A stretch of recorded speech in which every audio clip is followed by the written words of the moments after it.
Hello friends. Topic number 37 है pointers to derived class.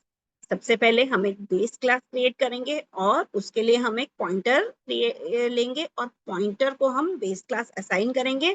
तो same pointer हम derived class के लिए भी यूज कर सकते हैं। तो ये है हमारा concept pointers to derived class. तो मैं आपको बुक ओपन करके सबसे पहले एक्सप्लेन कर देती हूँ ये कॉन्सेप्ट क्या है। ये देखिए, हमने एक पहले बेस क्लास क्रिएट किया। सपोज ये बेस क्लास का नाम हमने दे दिया बी। अब हमने एक डिराइव्ड क्लास क्रिएट किया है डी। तो डी क्या कर रहा है, जो बी की जो प्रॉपर्टीज एंड मेंबर फंक्शंस उसको डिराइव करके हमने ये क्लास बनाए हैं। तो अगर हम एक पॉइंटर जो क्लास बेस क्लास बी को जो पॉइंट कर रहा है उससे हम डी को भी एक्सेस कर सकते हैं। देखिए, ये एग्जांपल के थ्रू मैं आपको एक्सप्लेन कर देती हूँ।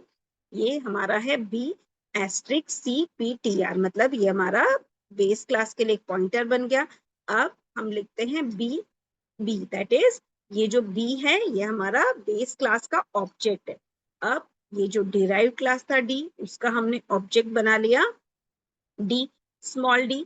अब हम सबसे पहले सीपीटीआर में एड्रेस ऑफ बी स्टोर कर सकते हैं, मतलब ये जो है ये अब बेस क्लास को पॉइंट कर रहा है। अब इसमें हम बाद में एड्रेस ऑफ डी भी स्टोर कर सकते हैं। तो ये क्या कर रहा है, ये डिराइव्ड क्लास को पॉइंट कर रहा है।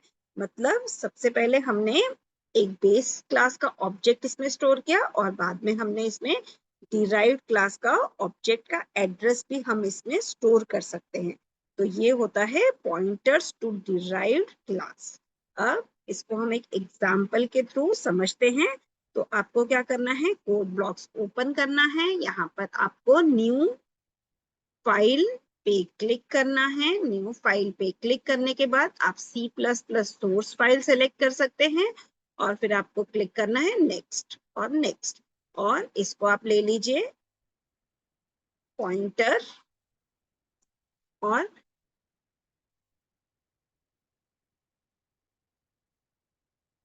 मैंने इसका नाम दे दिया पॉइंटर बेस। अब आपको ये प्रोग्राम जहां भी आपको स्टोर करना है वो फोल्डर आप सिलेक्ट कर लीजिए। जैसे अगर सपोज मैंने दिस पीसी, यहाँ पर मैं डी ड्राइव में कोई भी एक फोल्डर बनाकर उस प्रोग्राम को स्टोर कर देती हूँ, या फिर कोई एक एग्जिस्टिंग फोल्डर है तो मैं उसको ओपन कर देती हूँ। जैसे मैंने यहाँ पे एक फोल्डर ऑलरेडी क्रिएट किया हुआ है फॉर चैप्टर नंबर 9, तो इसमें मैं इस फाइल को सेव कर देती हूँ। तो मेरा C++ का फाइल सेव हो गया। अब ये प्रोग्राम फिनिश हो गया। तो अब आपको कोड में क्या लिखना है वो मैं आपको एक्सप्लेन कर देती हूँ। ये देखिए, आपको सबसे पहले लिखना है hash include iostream using name space STD. अब हम एक बेस क्लास क्रिएट करेंगे, क्लास बेस, इसका नाम भी हम दे देते हैं बेस।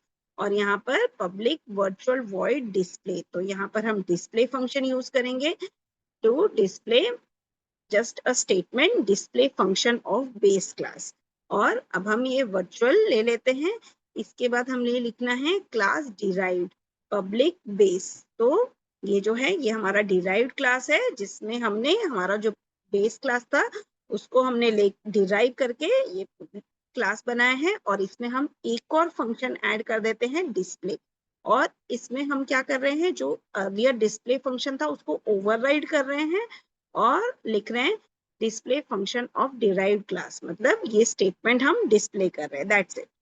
अब हम लेते हैं डिराइव्ड मेथड। तो इसमें एक और मेथड हम ऐड कर सकते हैं, डिराइव्ड क्लास मेथड। तो ये एक छोटा सा हमने एक मेथड इसमें ऐड कर दिया। अब हम लेते हैं INT मेन। अब बेस जो हमारा क्लास था उसके लिए हम एक पॉइंटर डिक्लेयर करेंगे एस्ट्रिक बेस पॉइंटर। तो ये हमारा पॉइंटर हो गया ऑफ टाइप बेस क्लास। अब हम जो डिराइव्ड क्लास था उसके लिए एक ऑब्जेक्ट क्रिएट करेंगे। ये देखिए, ये हमारा ऑब्जेक्ट क्रिएट हो गया डिराइव्ड ऑब्जेक्ट। अब ये जो बेस पॉइंटर है इसमें हम डिराइव्ड ऑब्जेक्ट, ये जो हमारा डिराइव्ड ऑब्जेक्ट था उसका एड्रेस हम स्टोर कर सकते हैं। इसका मतलब है कि हमने जो पॉइंटर क्रिएट किया था बेस क्लास के लिए उसमें हम डिराइव्ड क्लास का ऑब्जेक्ट का एड्रेस भी हम स्टोर कर सकते हैं। अब ये हो जाएगा। अब इसका जो हमें डिस्प्ले फंक्शन यूज करना है उसके लिए हम लिखेंगे base ptr angle bracket display, मतलब एरो डिस्प्ले जैसे ही हम यूज करेंगे तो ये जो डिस्प्ले कॉल हो जाएगा, बट ये बेस क्लास का कॉल नहीं होगा, डिराइव्ड क्लास का, क्योंकि हमने एड्रेस जो स्टोर किया है वो डिराइव्ड क्लास का इसमें स्टोर कर दिया है। अब हम ये जो डिराइव्ड पॉइंटर है इसको यूज करेंगे और फिर यहाँ पे देखिए हम display function and derived method in दोनों को हम कॉल कर रहे हैं, एल्स डिस्प्ले करेंगे डायनेमिक कास्ट फील्ड। तो अब इस प्रोग्राम को आपको क्या करना है, सेव कर देना है। मैं कंट्रोल एस करके सेव कर देती हूँ, नाम तो हमने पहले ही दे दिया है। अब आप इसको बिल्ड एंड रन कर सकते हैं।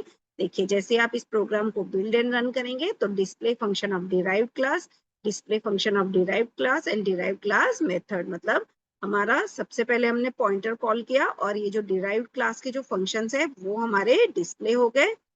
ये display function of derived class और डिराइव्ड मेथड, ये वाला डिराइव्ड क्लास मेथड, ये दोनों हमारा डिस्प्ले हो गया। मतलब बेसिकली हमने इस प्रोग्राम में क्या किया है, एक हमने पॉइंटर डिक्लेयर किया है बेस क्लास टाइप और सेम पॉइंटर हमने यूज किया है two point two the derived class और इसको हमने कॉल किया। तो I hope this was interesting. Thank you.